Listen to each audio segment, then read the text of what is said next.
Good morning, devotees.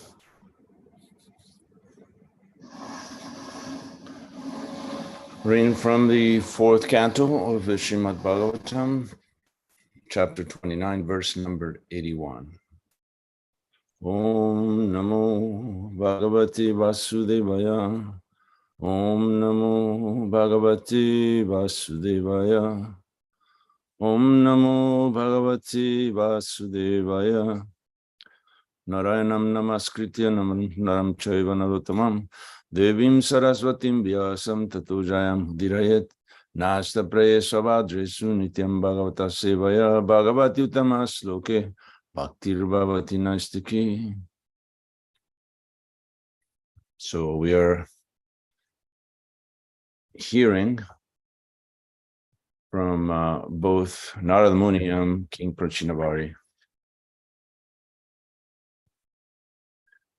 Prachinavarhi Rajarsi Praja Sarga Virakshane Adishya Putra Nagamat Tapase Kapilashramam. Synonyms, translation and purpose by Srila Prabhupada. Prachinavari, King Prachinavari, Raja Rishi, the saintly king, Prajasarga, the mass of citizens, Abhirakshane, to protect, Adishya, after ordering, Putran, his sons, Agamat, departed, Tapase, for undergoing austerities, Kapila Ashramam, to the holy place known as Kapilashramam. Translation. In the presence of his ministers, the saintly king Prachinavari left orders for his sons to protect the citizens. He then left home and went off to undergo austerities in a holy place known as Kapilashram. Purport.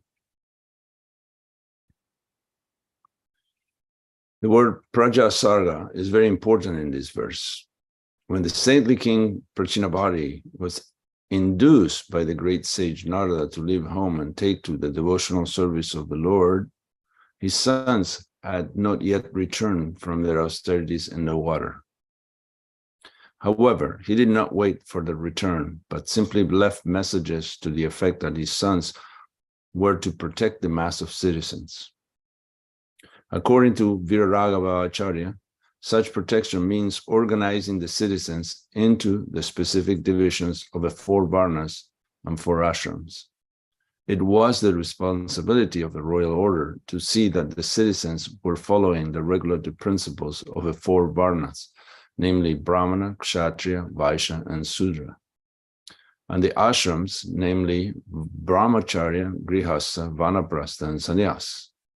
It is very difficult to rule citizens in a kingdom without organizing this Varnashram Dharma.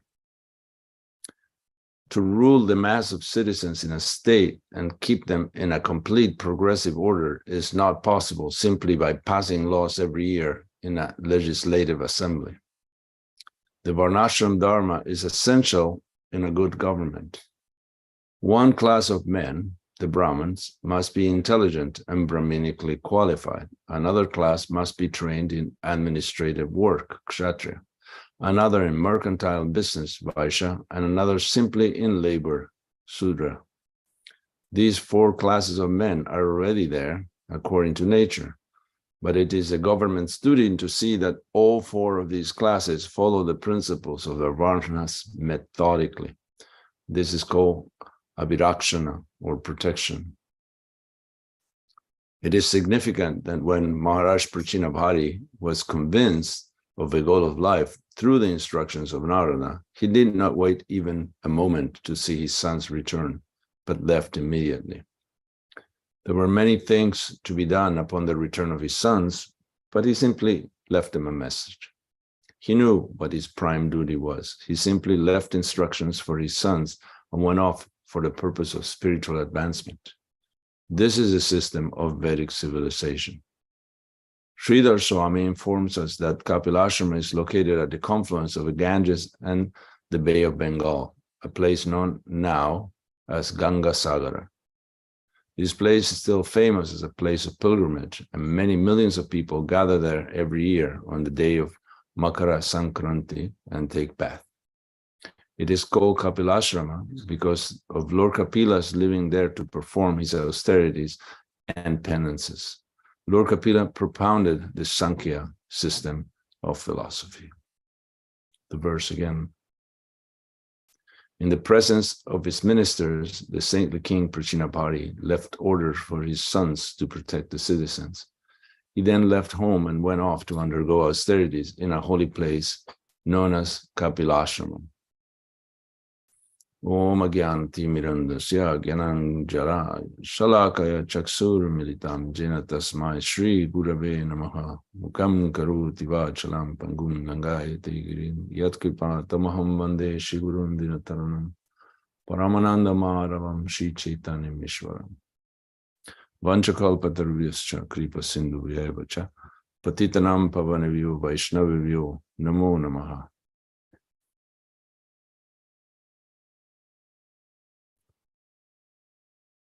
So here we have finally, after several chapters of instructions and back and forth and allegories and whatnot, King Prachinavari does the right thing. That's something his sons were already doing. His sons went to practice austerities in the water. Why in the water?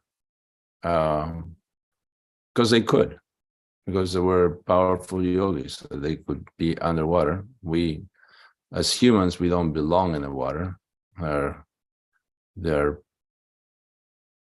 terrifying creatures like sharks and orcas and barracudas and even as simple as what they call sea urchins.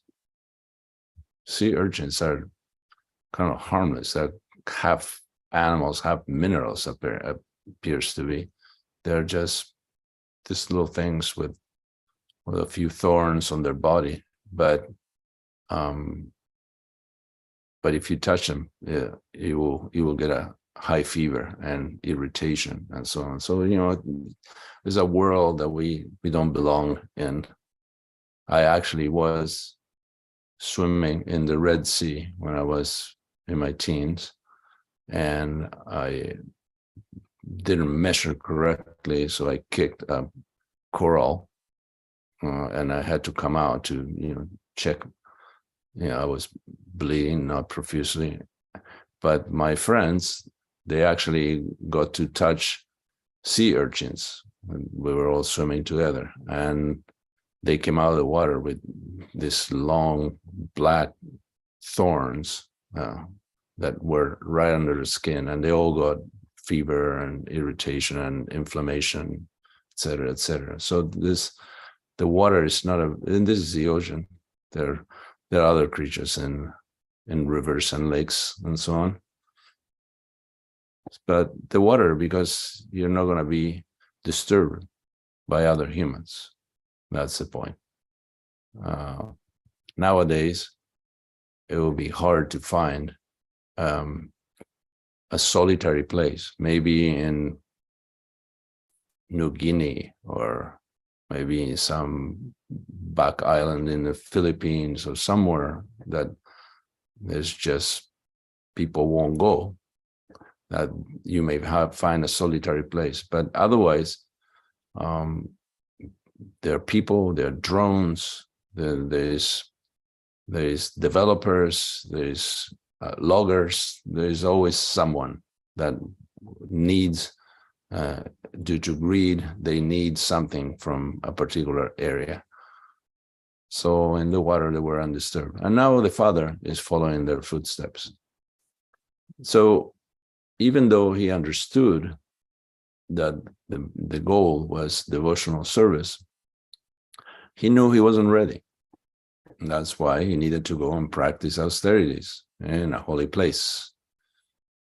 This is a standard procedure for all humans, that if you're actually going to undergo some serious method for self-realization, the first thing that needs to come into place are austerities. One has to purify oneself, detach, and get ready. This shed layers of mind and false ego and so on in order to do things properly. So the king was not unfamiliar with this. And matter of fact, he was in a hurry, one can say, because if you find something important in your life, you're not gonna procrastinate. You will try to do it right away. So the king, even though their kids weren't at home, the sons weren't at home, and he could not delegate his position, which is to protect the citizens, he still left the message with his ministers for the children. Of course, these boys were maybe going to spend another 10,000 years underwater, so he didn't exactly know why wait 10,000 years. So he just left. he had more important business to attend. So this is how we supposed to operate, not based on people's opinions and our own sense of timing. When we need to be ready, we need to go. Just like King Parikshit, he wasn't, he said he knew after Shringi cursed them that he had 7 days to live. So he could have just go home and say his goodbyes and, give away his favorite jacket and set up some trust fund for the kids. And no, none of that. He just basically said, okay, that's enough. He could have, taken 3 days to do that, and then the last 4 days meet with the sages, but he didn't want to waste any time. We are a bit lazy in that regard, that we take it for granted that we will get some kind of call, some kind of text from Krishna or Yamaraj or whomever is your, it's going to be texting you saying, okay, you're going to die in a few days, so better prepare. So meanwhile, even though death is breathing on our neck, we just don't take it that seriously. Yeah, it's going to happen. It's going to happen sometime. But that's why when Maharaj Yudhisthira was asked several questions by a yaksha that kidnapped his brothers, the question that most surprised them was, what's the most wonderful thing in this world? I mean, you can stop anybody on the street and ask them, what's the most wonderful thing in this world? Oh, the family or Disney World or whatever. Yeah. But Yudhisthira Maharaj wasn't in the mood. He said he wanted his brothers back, and he was very intelligent. Matter of fact, he had trouble for being so intelligent because he was supposed to be a kshatriya, but he was a bit of a brahman, and he was a little too detached. So he said, ahani bhutani gachanti hi yamalayam. He said, everybody's lining up to go to the kingdom of Yamaraj. And everybody in that line is thinking, oh, wow, all these people are dying, but not me, not my turn. So this is us. We are all online. We're all going, hopefully not to the kingdom of Yamaraj. Prabhupada said that there is no death for a devotee. This is changing rooms. But we are not thinking, I may die, or I am going to die. We think I may die, but not today, and definitely not tomorrow, and probably not next week either.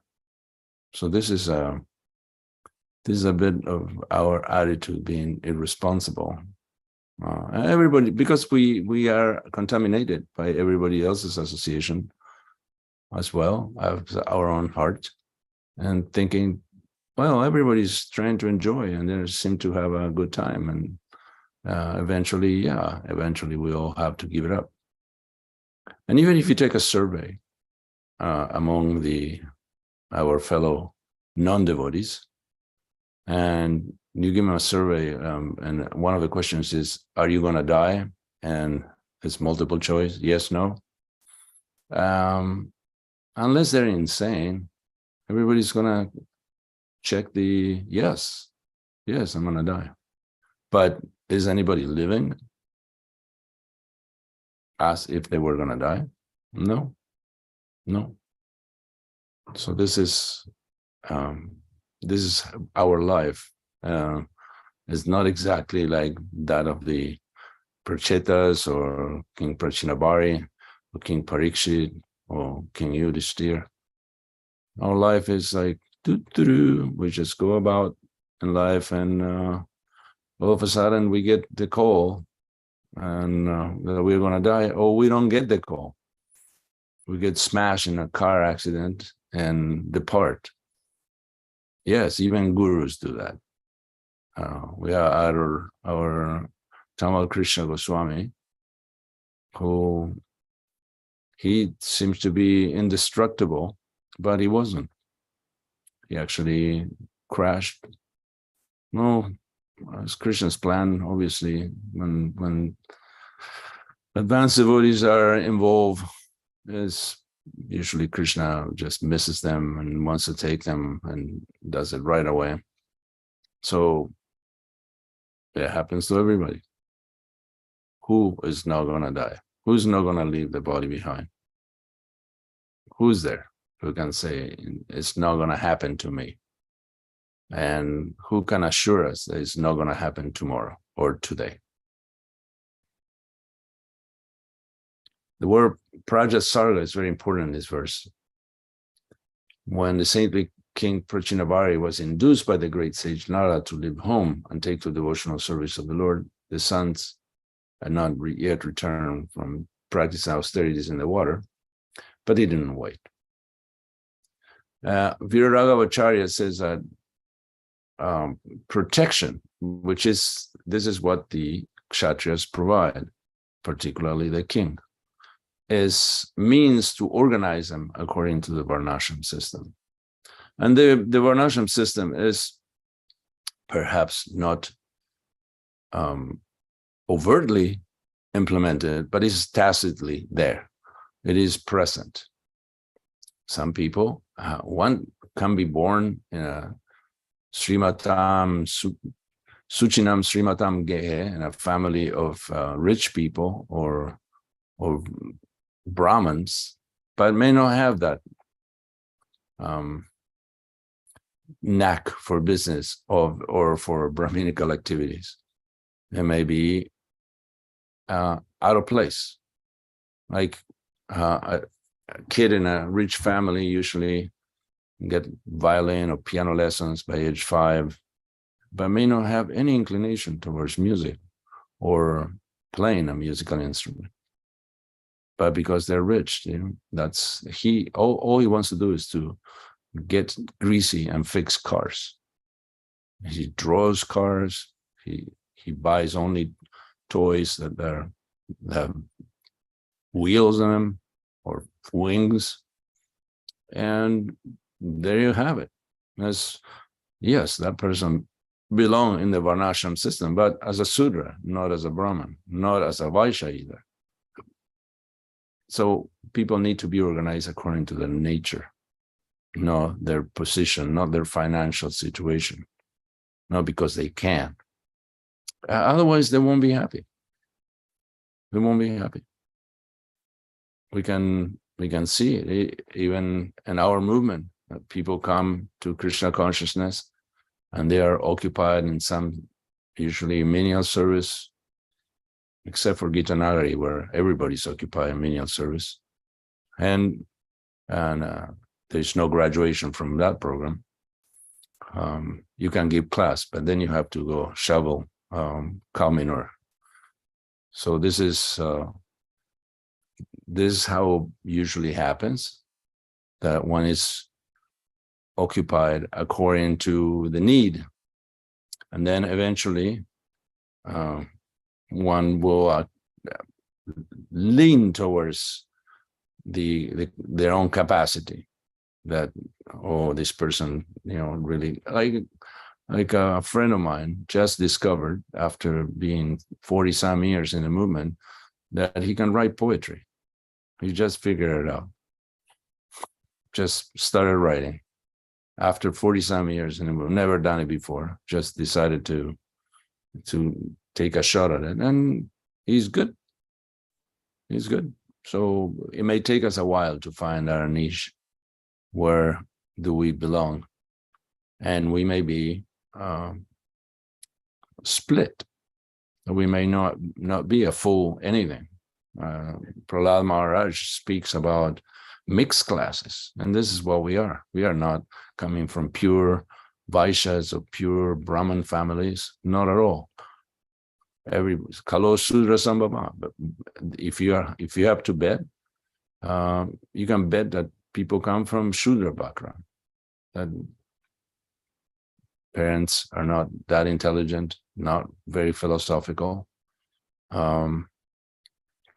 Yeah, my parents, I try to tell them about the philosophy of Krishna consciousness, but it was, well, okay. I take exception here. Parents don't hear very well from their kids. That's the first thing. But they weren't very adept to philosophical thought. People are more interested in social interaction than in philosophical interaction.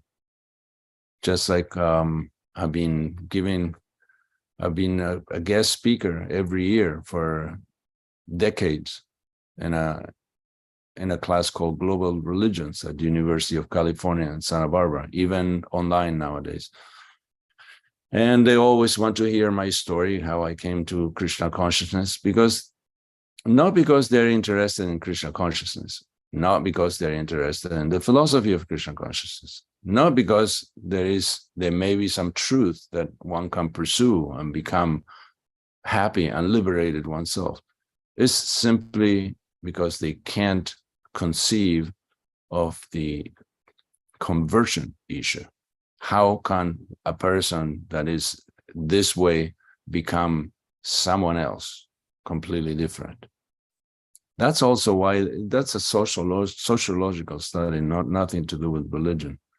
A person, I tell them I didn't convert to anything. I was always looking for the absolute truth, and wherever I found it, that's where it was. I didn't question. Okay, the Hare Krishnas have it. That's fine with me. I couldn't care less. If I found it at a car wash, I would have taken it there. But it didn't happen that way. So most people are not philosophically inclined. There are very few Brahmins. And sometimes I hear from devotees that they say that policemen and soldiers are kshatriyas. No, they aren't. They're shudras. They're paid workers that they just find it easy to work under someone. They need a boss, and this is what they do. They're not very thoughtful. They're not many times not very kind, and problems happen. What about doctors? Are they Brahmins? Because in the Brahminical culture, the doctors are part of it. They don't charge. I was surprised when I went to India. I was there in 1985, and there was an epidemic of cholera and malaria. I think it was just malaria. There were these Anopheles mosquitoes biting people everywhere and transmitting malaria, which is extremely insidious. So I did not want to take the chemical hydroquinine. So what I did is, as soon as I landed in Bombay at the time, I took a motorized rickshaw to a neighborhood called Andheri, and found a reputable Ayurvedic physician who lived in a very modest place and spoke.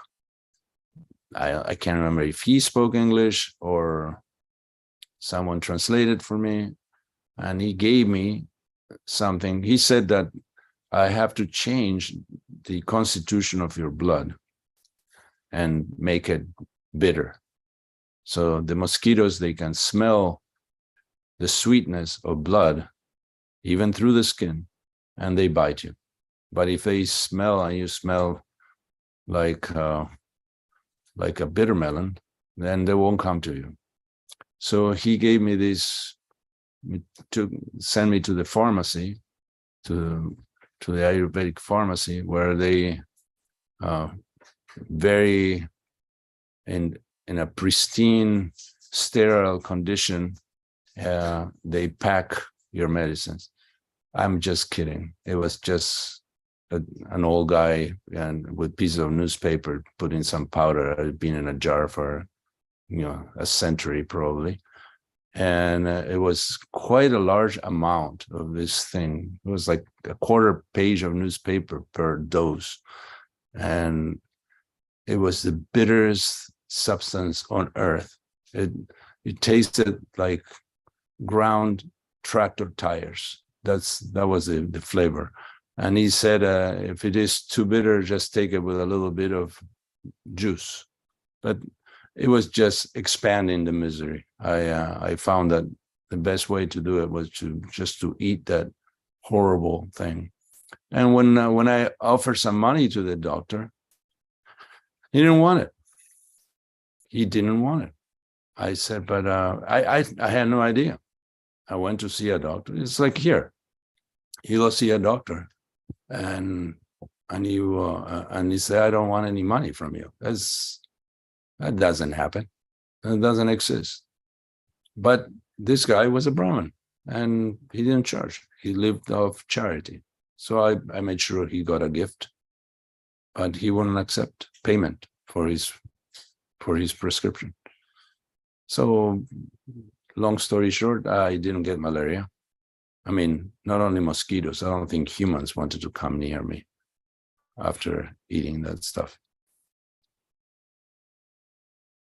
The Kshatriyas are not just people with guns or with swords. They like martial arts. Kshatriyas are administrators. They know how to organize. They know how to delegate. They know how to stop things when are not wrong. And they're very strong. They're very strong. They're so strong that they need a tougher guy to rule them. And they definitely need to listen to the Brahmins, because the Brahmins, unlike them, they're not bribable. You can bribe a Kshatriya, but you cannot bribe a Brahmin. So this is how you can tell if someone is a Brahmin. You can't convince the Brahmin to take your gifts and do something. Please bless this, or bless my house, or bless my daughter. Or you can't. You can't. They will always do what's right. Whereas the Kshatriyas, they have a certain tendencies towards sense gratification, which the Brahmins are working very hard to give up. And then the Vaishyas, they're attracted to luxury, and their duty is to provide for others, to feed the rest of society, just like the duty of a Kshatriya is to use those skills in defending society from attacks. And the Sudras, which are the leftover, and everybody else, the base of a pyramid,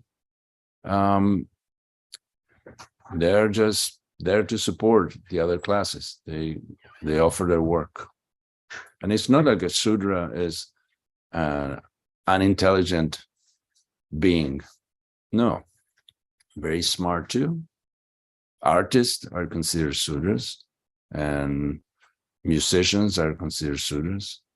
There's pretty everybody. But they are not very good at maintaining themselves.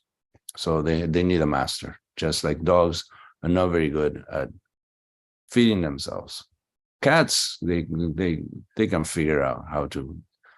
Probably any animal, a lot of animals, they can figure out how to survive. But dogs have a hard time. They become skinny and sick and so on. They need a master. They're very happy with a master. So Sudras are very happy with masters. We even have doctors, many doctors, that they actually work for clinics. They could have their own practice and make a lot more money, but they cannot deal with the pressure, the insurance, the malpractice, the paperwork, hire and fire secretaries and receptionists and archivists, and deal with labs and appointments and get phone calls. So they rather sacrifice some of the money, and they work for a corporation of some sort, for a clinic, for a hospital. So they don't have to do the paperwork. They basically go to work, put their hours, and go home. They're not Brahmins, but they have some Brahminical tendencies. And if they were Brahmins, they will want the welfare of people, even physical. But doctors are there to it's just a profession. They're Sudras. It's just a profession. They just want to crank up as many patients as they can. They sometimes they have good bedside manner, sometimes they don't. And they sometimes care and sometimes they don't.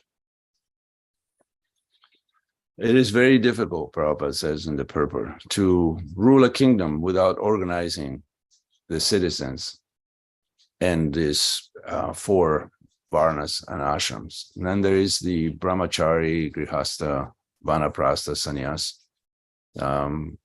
It is very useful that the society is divided into these ashrams, so there is peace, because people need to be inclined and practicing spiritual life to some extent. Otherwise, they will never be happy.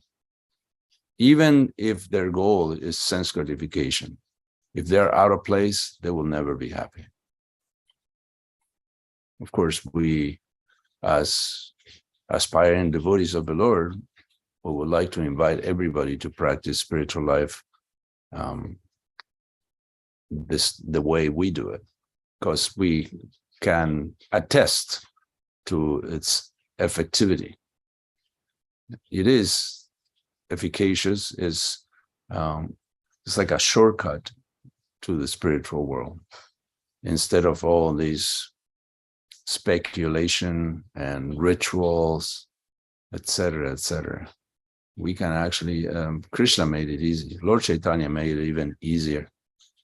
He showed us that by chanting Hare Krishna, one can actually develop all perfection just by chanting Hare Krishna.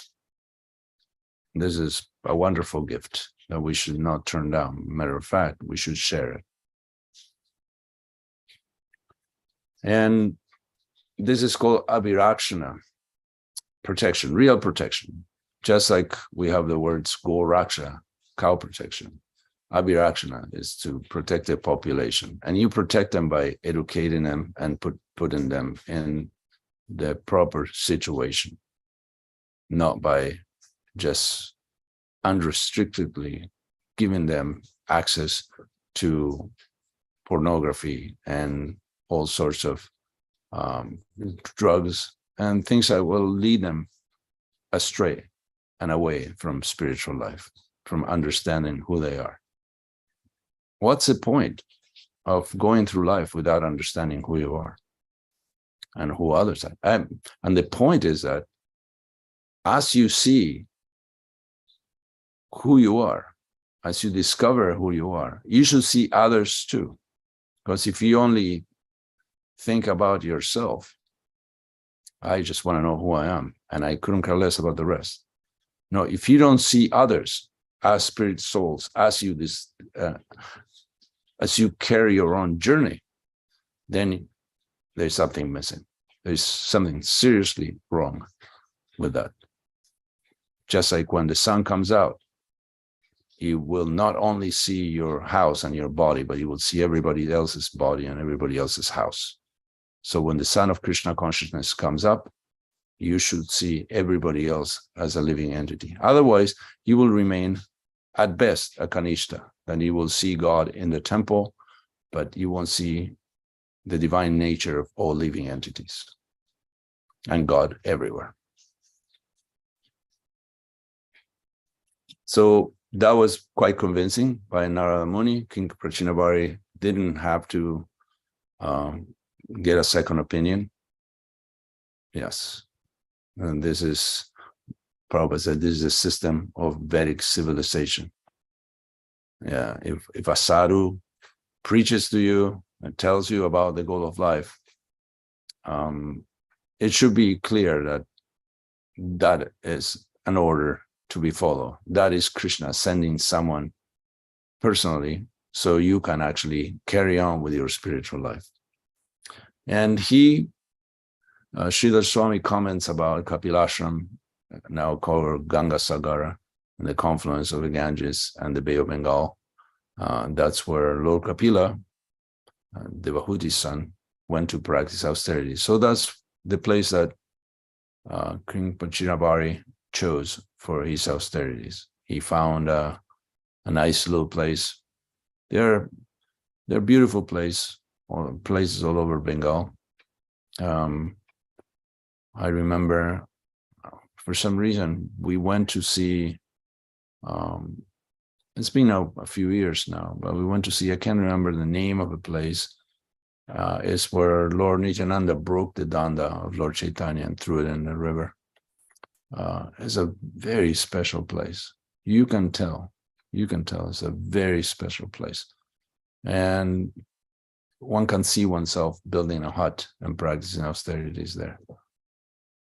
Just like the first time that I went to, in Puri, there is a neighborhood called Gangaji, and the house of Sarvatma Bhattacharya is there, where Lord Chaitanya was taken after he fainted by seeing Lord Jagannath. And that place is also very mystical. Even a dullard like myself could feel how wonderful, how fully imbued with spiritual Shakti it was.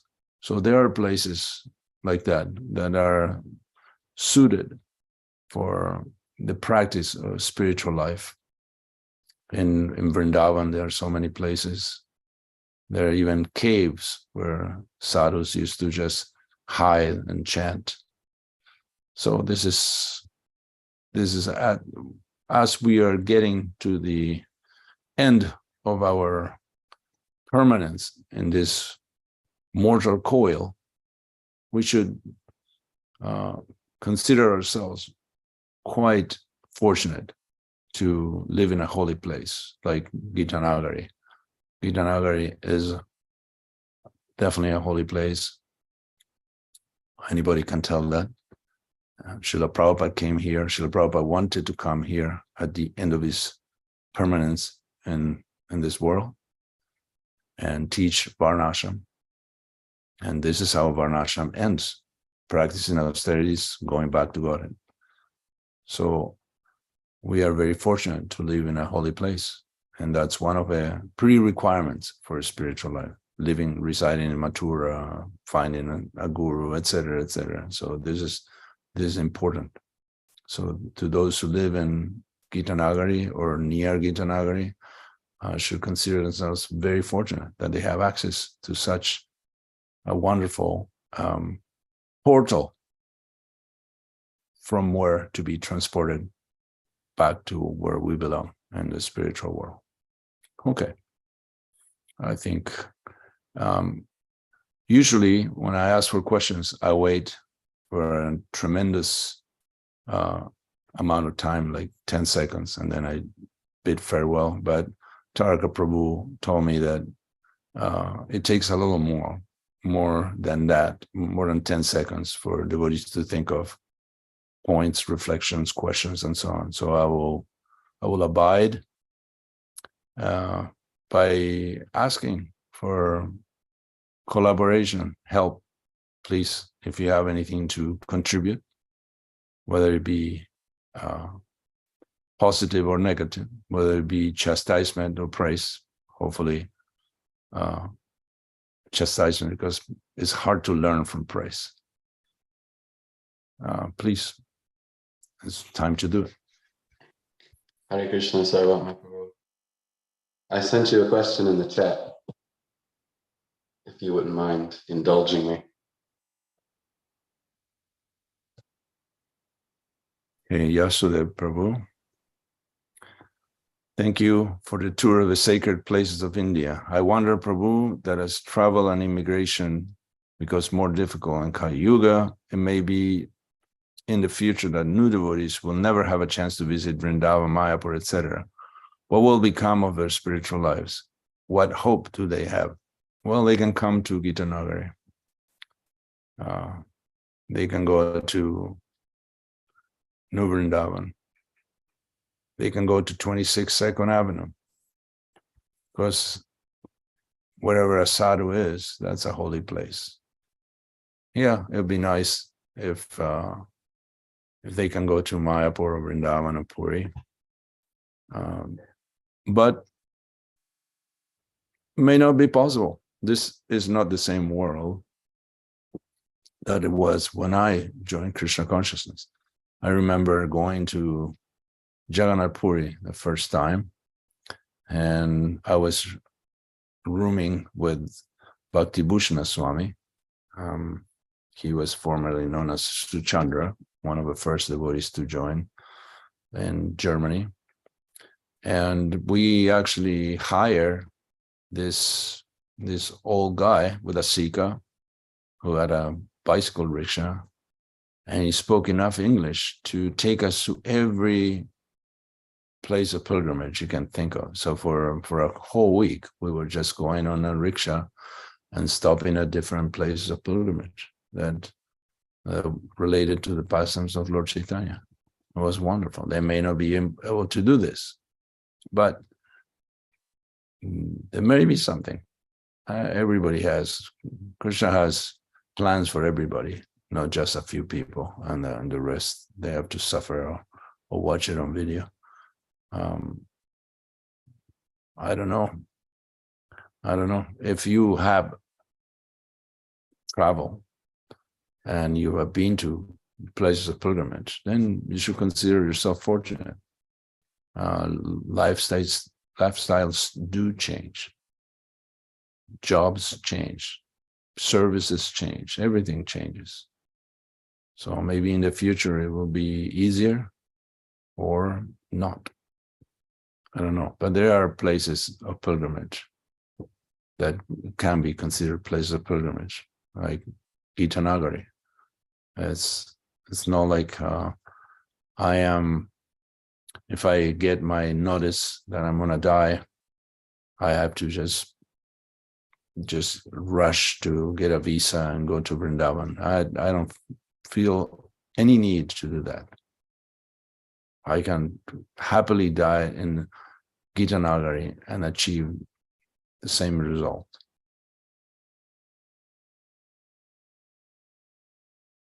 Anything else, devotees? A good point. A lot of, several extraordinary devotees who have chosen to leave their bodies. I couldn't hear you. I can hear you now. Go ahead. Sorry. Okay, I was saying that there are several great souls who have chosen to leave their body at Gita Nagari. We have Bhakti Tirtha Swami, could have elsewhere, but was happy to leave his body here. Mother Kalini also specifically came here to leave her body from upstate New York. Bali, of course, left his body here, and I share your opinion that I would be satisfied to leave my body here. And yes, Gita Nagari absolutely is a holy tirtha. Gita Nagari has been touched by the speed of Krishna's own emissary and pure devotee is Divine Grace Srila Prabhupada. It's a very special place, and it's it's a home of Sri Radha Damodar. So it's absolutely the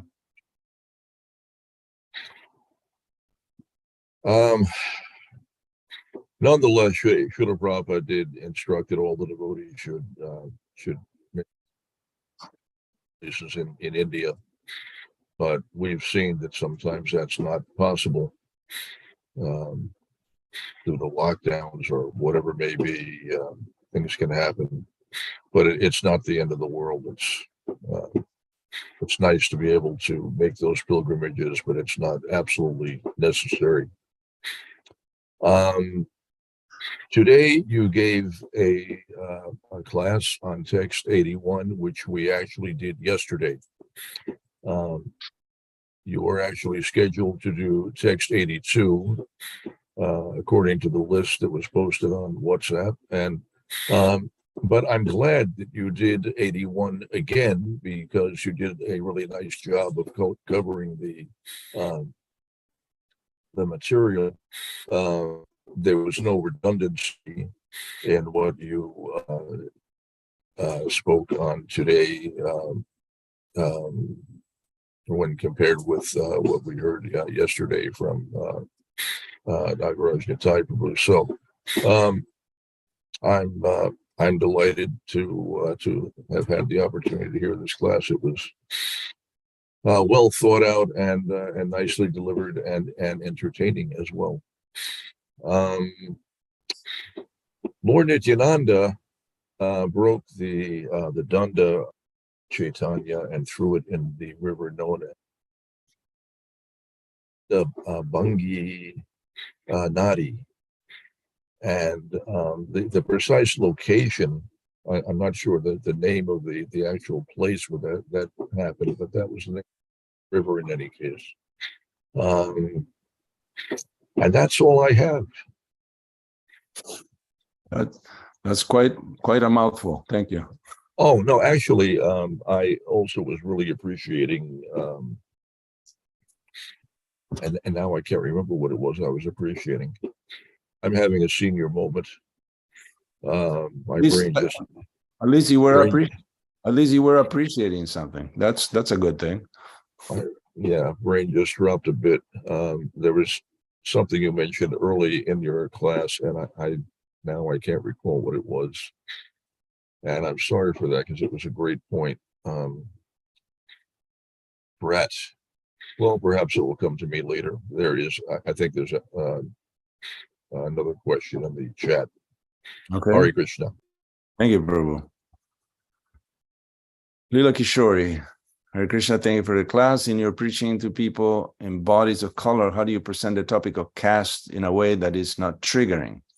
There's been so much distortion and abuse of the original concept. Many persons of color struggle with the concept. I have encountered this among people when they inquire about my choice to join ISKCON and to practice Bhakti Yoga. I haven't found that many chances to, well, first of all, I lived in Santa Barbara, California, where there are not that many people of color. That's where I spent 25 years preaching. So, but I did preach in the East Coast, and I distributed books for quite a number of years. I think that people can see or feel or smell if you're a bigot, if you're a racist, if you have actually differentiate between black, red, yellow, white, female, male, American, or this or that or the other thing. I think that's because it's pushed so much that people are always on guard, and they can actually smell if you are if you see differences. If you I don't know, how would I approach a person of color saying I had trouble in my Krishna consciousness because of my color? I would say you're in the wrong place. You should find a place where people are not bigoted. There's this, people discriminate, and some people don't.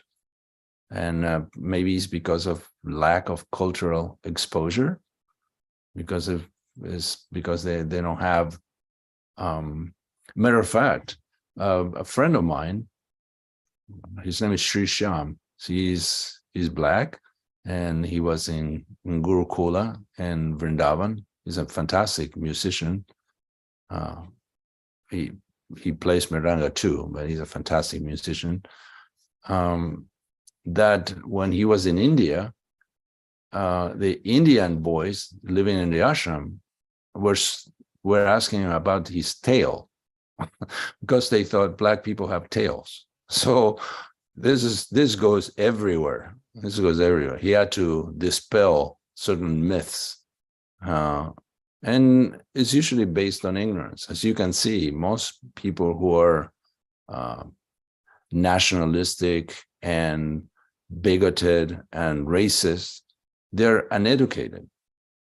Because someone who is has a little bit of education will totally understand that there is no such thing, that we are not different. We are maybe wearing a different coat, but doesn't make us different.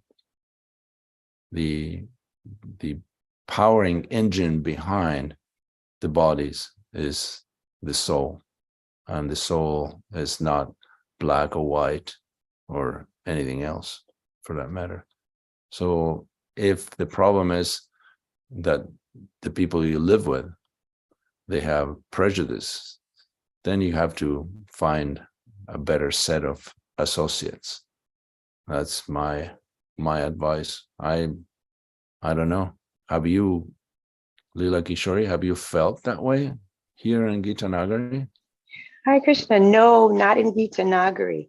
And my question was really sort of twofold. You touched one point, which is that I have encountered it at points when I've visited other temples, and it's sort of a question of sort of like, what are you doing here?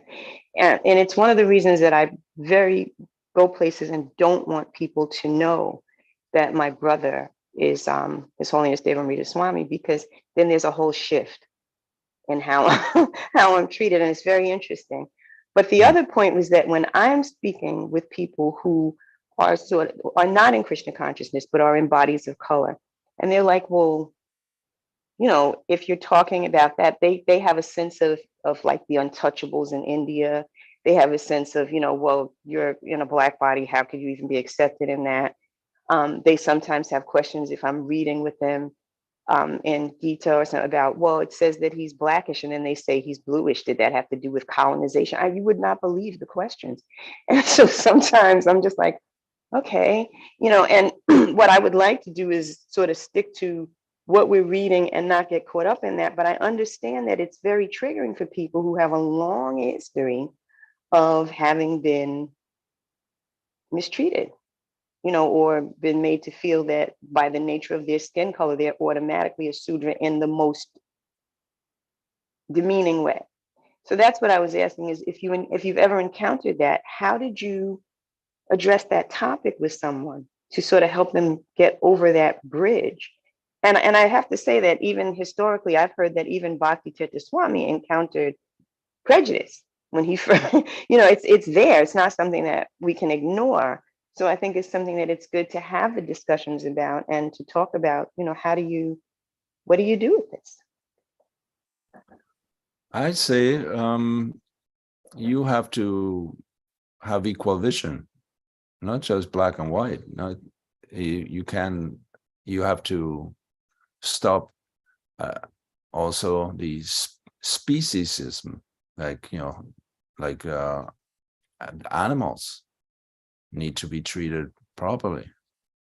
What to speak of humans? Someone in a human form of life, whether they're black or white, they have a great advantage because they actually can practice devotional service. They can actually surrender to Krishna. You can see in the pictures of the 70s, 60s, and 70s how the devotees were going out on Harinam together, and they were black, white, they were every mix that you can imagine, and they will come to the temple, and the temples were precarious. They were just they will hang a cloth and divide it into the women's ashram and men ashram, and there was no division. I joined in Brazil, where it's like America. There's blacks and whites and everybody else in between. I didn't grow up with in Krishna consciousness with prejudice of any sort. I never saw the discrimination that you're referring to. Maybe a bit naive. But one has to get over all these obstacles and try to understand that we are spirit souls. But this is we are not seeing each other. You're not black, I'm not white, I'm not Latino. We are none of this. We haven't seen each other. We're the soul, and we are covered by a material body and has a different designation and gender and sex. But unless you go above that, you won't be able to make spiritual advancement. If you actually concentrate on what you think you are actually fixating on the false ego and not on the platform of the soul. And you should see everybody equally, even animals, even plants. So that's equal vision. And we are prone to stay in a mental platform thinking that, oh, this is my enemy, this is my friend, this is black, this is white. We are prone to do that, and that's a mistake. That has nothing to do with spiritual life. We should get over it. So if someone is so fixated on the suffering and cannot get above, it's going to be very difficult. It's going to be a very difficult journey. And I understand the limitations.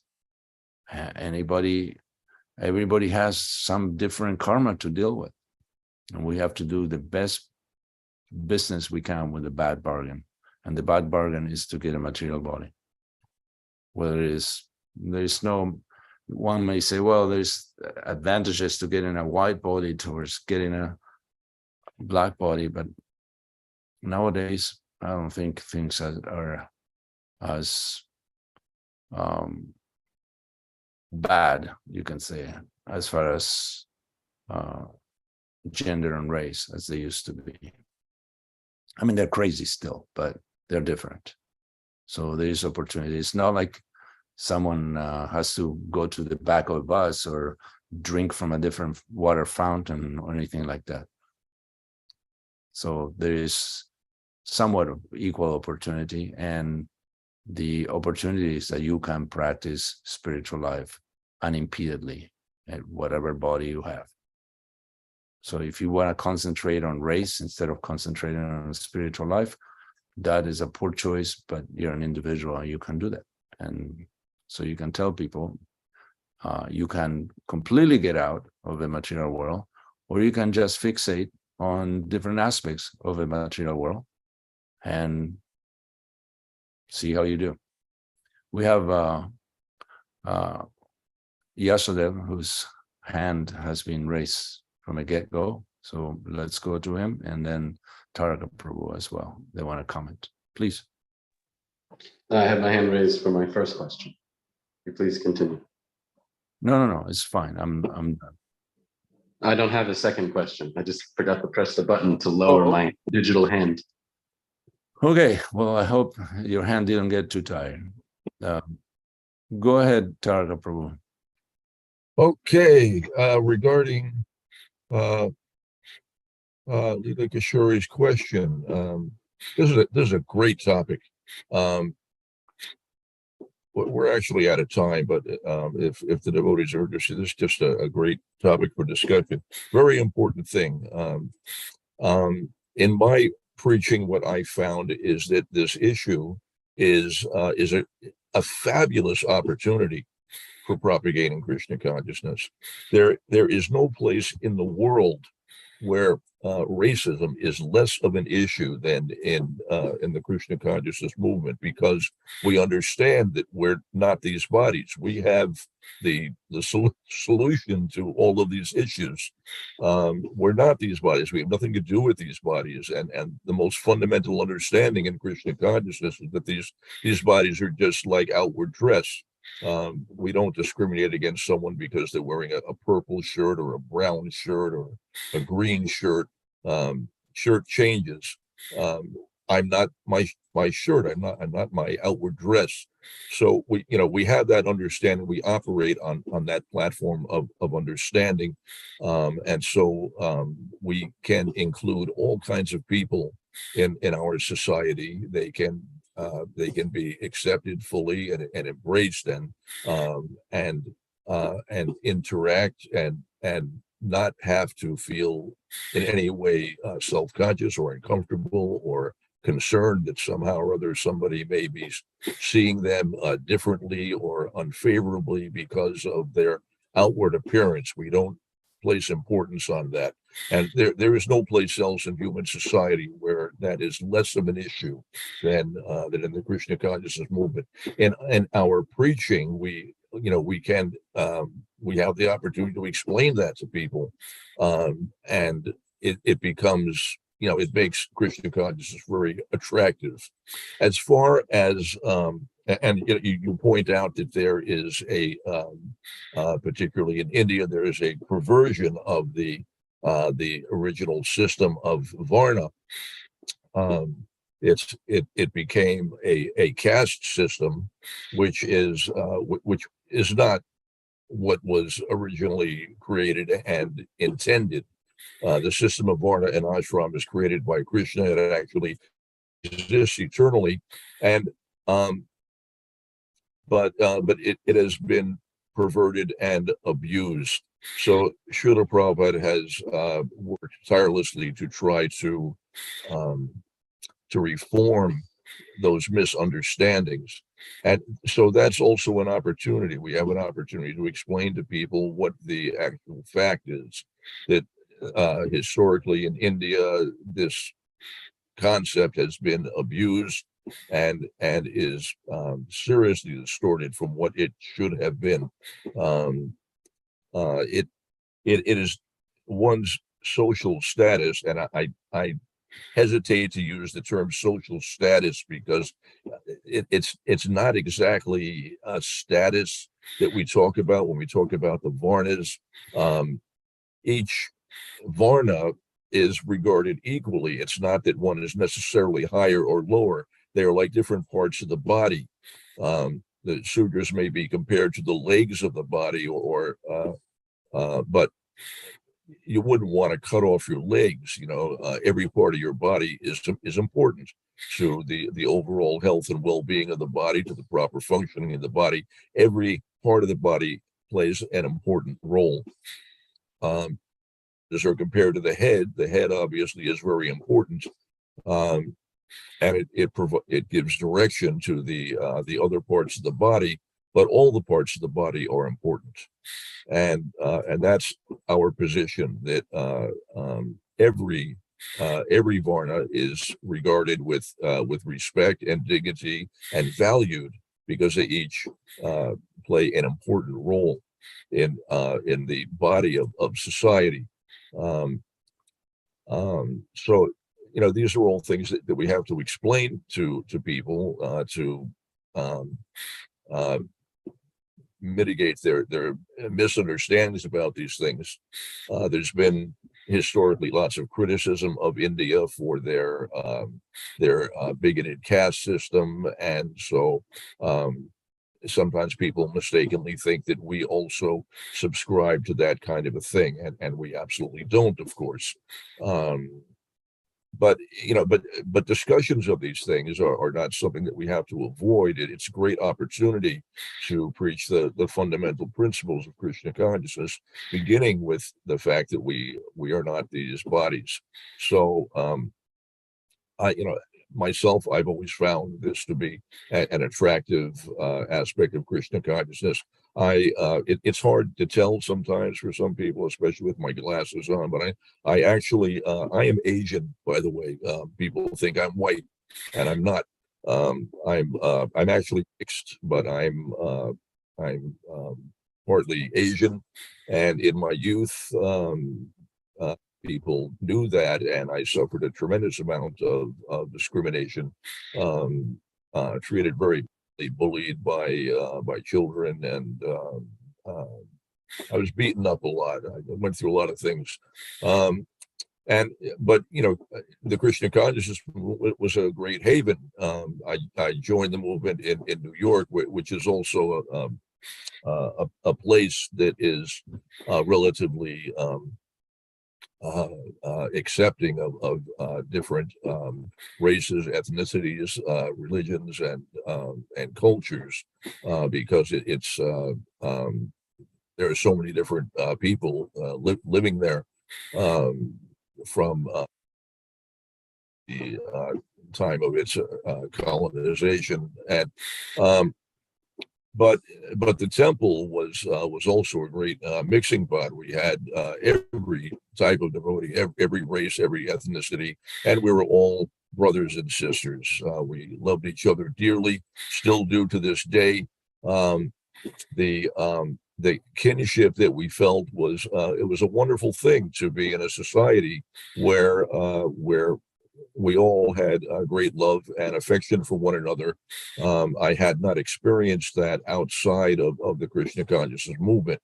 I had to always be careful, look over my shoulder. I had to wonder, what other people are thinking, and how are they going to behave in relation to me. In Krishna consciousness, just not an issue.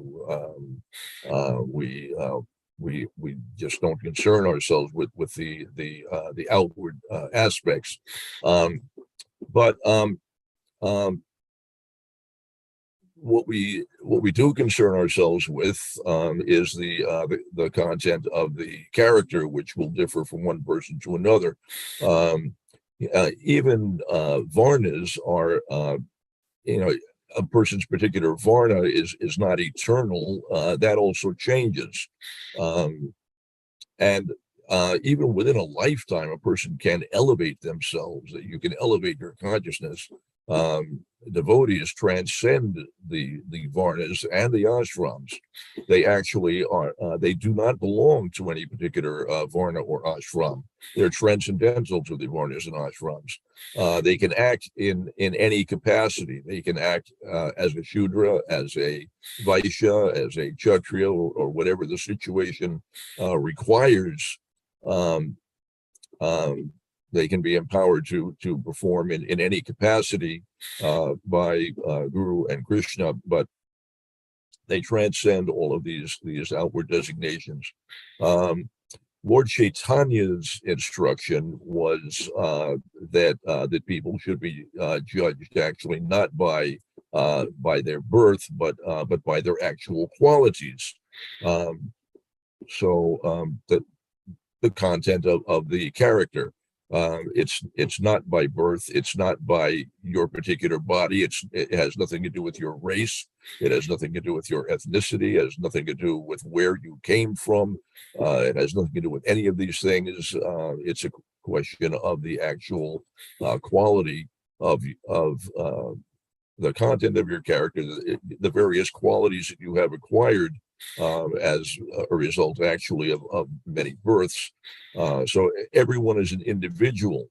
The fact that someone is born in a particular family in a particular place does not necessarily mean that they have the qualities that one might expect for that particular family. You might be born in the family of a Brahmana. It doesn't mean that you're a Brahmana, particularly in Kali Yuga. There actually was a time in the very distant past, in the ancient past, when marriages were arranged very, very carefully. Only certain types of mixings of varnas were permissible. Human beings were carefully bred to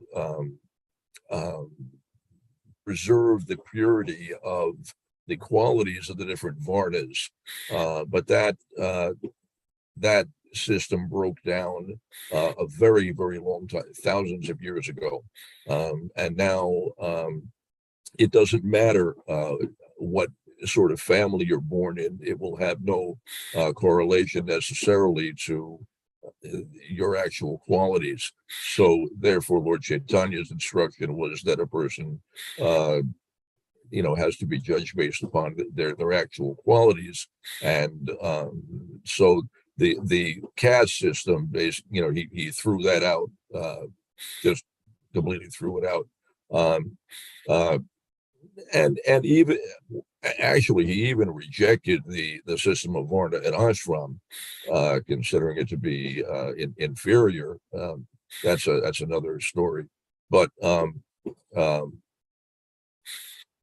we actually, and similarly, we are not really particularly concerned with Varna and Ashram. We are, as I said, transcendental to all of these things. But people will have questions about this because of India's history, because of the corruption, especially of the Brahminical class, who abused the system of Varna and Ashram for their personal aggrandizement. And so their position was that you're born in a family of Brahmins, you are a Brahmin, and Brahminical status had all kinds of perks. This is a complete perversion of the actual system. So that's what we have to explain to people, that that system was corrupted, and that the actual system is nothing like that. The actual system is a wonderful system. It's a practical way to organize society in a way that facilitates the smooth functioning of society. It provides for a smooth, harmonious, and efficient way for society to run. It works well because it's Krishna's arrangement, but we have perverted it. So I look upon all these things as an opportunity. It's an opportunity to bring up all different topics of Krishna consciousness that are beneficial for people to hear. And the net result is that people are very favorably impressed. They understand that the Krishna consciousness movement is a wonderful place and a model for all of society. It's true that not everyone in the Krishna consciousness movement is necessarily on the topmost platform of understanding. You can find individuals at every level of advancement, and there may be people that are still carrying baggage, that still have material attachments, that still have misconceptions, that may still be bigoted. I've encountered instances of that. I've sometimes been mistreated by devotees who have issues with me for one reason or another, sometimes associated with the color of my skin or my racial background. It happens because we are not one homogeneous mass. We're all individuals, and we're at different stages of advancement. So I had an experience once when I first came to the temple. I surrendered my possessions and shaved up and moved into the temple. And but I had there was one thing that I retained that was a little expensive. I had a kind of an expensive down sleeping bag, mummy bag that I used to use for hiking and camping. And one day it disappeared. It was stolen. So I approached my temple commander and I said, "What's up with this?" I thought the devotees are supposed to be honest. And he explained to me that the devotees are not here because they're pure and perfect. They're here to become pure and perfect. So in the meantime, you have individuals that are at all different stages of advancement, and we have to tolerate one another and help one another along to advance further. And I think that's all I've got. I've hogged a lot of time here, and we're over time anyway. Hare Krishna. Jagannath Pandit Prabhu, you have something to contribute?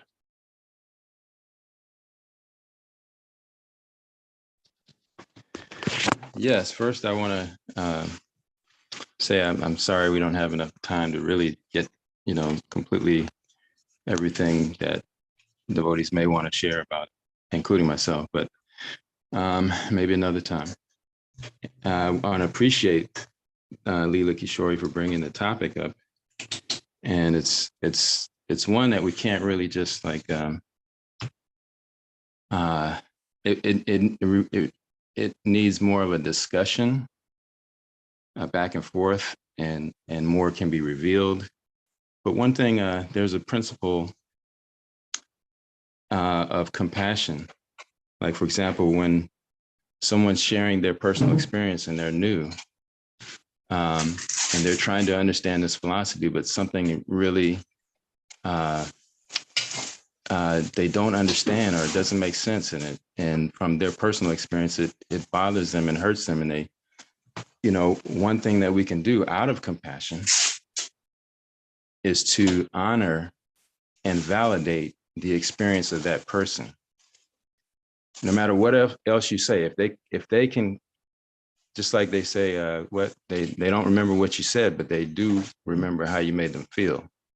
And if you can be side by side with them and feel what they're feeling and validate that experience that they're having, because it is an experience and they are in a body that they're in,